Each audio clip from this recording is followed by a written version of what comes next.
समालखा में ward number 5 के लोगों ने मनमोहन भडाना का किया जोरदार स्वागत। समालखा से सुरेश निरंकारी की रिपोर्ट। सीताराम कॉलोनी में उपस्थित सभी मेरी माताएं, मेरी बहनें, मेरे सम्मानित बुजुर्ग, नौजवान साथी और आज के इस कार्यक्रम के आयोजक बड़े ही मेहनती मेरे भाई जिनको आपने पार्षद बनाया, कप्तान चौकर जी, और मंच पर बैठे सभी मेरे सम्मानित कुछ एमसी हैं, कुछ एक्स एमसी हैं, कुछ सरपंच हैं, कुछ भारतीय जनता पार्टी के पदाधिकारी हैं। सभी का नाम लूंगा तो कम से कम 400-500 नाम है, तो सभी मेरे सम्मानित हैं।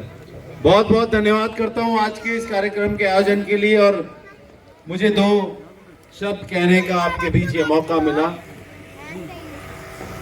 माताएं, बहनें, पिछले 2 महीने से मैं पूरे समालखा हल्के में घूम रहा हूं, गांव-गांव, शहर में, कॉलोनियों में, सभी जगह एक चीज देखने को मिली कि भाई यहाँ पर कोई किसी भी तरह का कोई विकास कार्य नहीं कराया गया यहाँ पर, और जो बहुत छोटे छोटे काम थे वो भी नहीं हो पाए। कई बार आदमी सोचता है कि भाई सरकार की कमी रही होगी, पता नहीं सरकार ने क्या किया क्या नहीं किया। आपका कोई विवाद होता है, आप अपना एक वकील करते हो, अगर आपका वकील मजबूत है, समझदार है, तो आप अपना केस जीत जाते हो। और अगर आपका वकील ही भाई बाहर ही नहीं निकलता, कोर्ट जाता ही नहीं है, आपकी बात ही नहीं रखता है, तो आपका केस कौन लड़ेगा? तो अभी तक जो होता आया पूरे समालखा में, मैंने ये देखा है कि आपकी आवाज उठाने का काम किसी ने नहीं किया यहाँ पर अभी तक। और मैं आपसे वायदा करता हूं कि आपका ऐसा बढ़िया वाला वकील बनूंगा कि पिछले 10 सालों में जो काम नहीं हुए समालखा हल्के में, उससे दुगने काम करके दिखाऊंगा। छोटी छोटी समस्याएं, रोड नहीं है, खड़ंजे नहीं है, नाली नहीं है, पीने के पानी की समस्या है, गंदा पानी मिक्स होके आता है, कहीं सामूहिक स्थल नहीं है जहां बैठकर कहीं हमारी बुजुर्ग माताएं हैं, बुजुर्ग हैं हमारे, वो बैठ के कहीं अपना एक सोशल सर्कल बना के अपना टाइम जो है स्पेंड करें। बहुत सारी चीजें हैं जिनका अभाव पूरे समालखा हल्के में देखने को मिल रहा है। तो मैं यहाँ आपके बीच आया हूं, मुझे अपने लिए कुछ नहीं चाहिए। राजनीति मेरे और मेरे परिवार के लिए एक सेवा करने का माध्यम है, और सिर्फ जो मान सम्मान और जो प्यार पूरे हल्के से मिलता है, भाई इसी की भूख है मुझे, और इसके अलावा कोई मेरा उद्देश्य नहीं।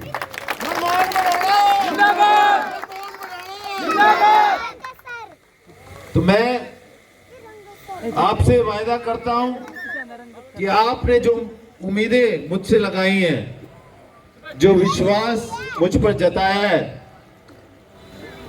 मैं आपके विश्वास को टूटने नहीं दूंगा, आपकी उम्मीदों को ऐसे ही नहीं जाने दूंगा। सारे हल्के में ऐसा लगता है कि सब की आंखें मुझसे कुछ कहना चाह रही हैं।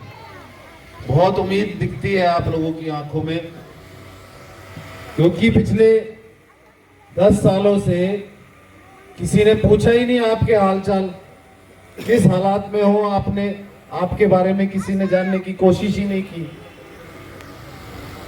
बहाना चलता रहा कि भाई हमारी सरकार नहीं है, हम विपक्ष में हैं, हम ये हैं वो हैं, हम विकास कैसे कराएं। पर विपक्ष वाले अपना विकास कराने में तो सक्षम रहते हैं, पर जनता का जिसका आप आशीर्वाद लेकर बने, उनका विकास कराने के लिए 1000 बहाने उनके पास होते हैं। मैं आपसे वायदा करता हूं कि जो भी समस्या मैंने देखे है यहाँ पर, उनका तो समाधान करूंगा ही करूंगा। इसके अलावा मैं ये प्रयास करूंगा कि हमारा समालखा हल्का, हमारा समालखा शहर, गांव सब पूरे हरियाणा में एक उदाहरण के रूप में उभर कर सामने आए। और इसके लिए चाहे मुझे मुख्यमंत्री जी के हाथ जोड़ने पड़े उनके पास, या माननीय प्रधानमंत्री नरेंद्र मोदी जी तक जाना पड़े, मैं आपकी लड़ाई लड़ने का काम करूंगा। और ये अनाधिकृत कॉलोनियों वाली बहुत बड़ी समस्या है ये। मैं आपको बताऊं, जब मैं फरीदाबाद में भी था तो आपने सुना होगा, वहां एक खोरी गांव करके एक बहुत बड़ी कॉलोनी थी, अनाधिकृत थी वो। कुछ उसमें फॉरेस्ट की लैंड थी, कुछ पंचायत की थी। तो कम से कम 20,000 लोग वहां रहते थे। सुप्रीम कोर्ट के आदेश अनुसार रातों रात उन्हें वहां से हटाया गया। वो लोग जब मेरे पास आए तो मैंने कहा, भाई आपकी लड़ाई लड़ूंगा, आपका जो भी सहयोग होगा मैं करूंगा। और आज उनका केस लड़ने की मेरी जो है सोच, मतलब वो सुप्रीम कोर्ट में उनका केस चल रहा है और उसको मैं पूरी पैरवी कर रहा हूँ। और वो लोग मेरा साथ है और उनको यहाँ लोग रहते हैं, वोट है यहाँ पर, राशन कार्ड है यहाँ पर, सारी चीजें हैं, बिजली का कनेक्शन मिलता है। तो इसको बाकी सुविधाओं से क्यों अभाव रखा जाता है, बाकी सुविधाएं क्यों नहीं मिलती? ये प्रश्न उठाऊंगा मैं आपका विधानसभा में, आपसे वायदा करता हूं।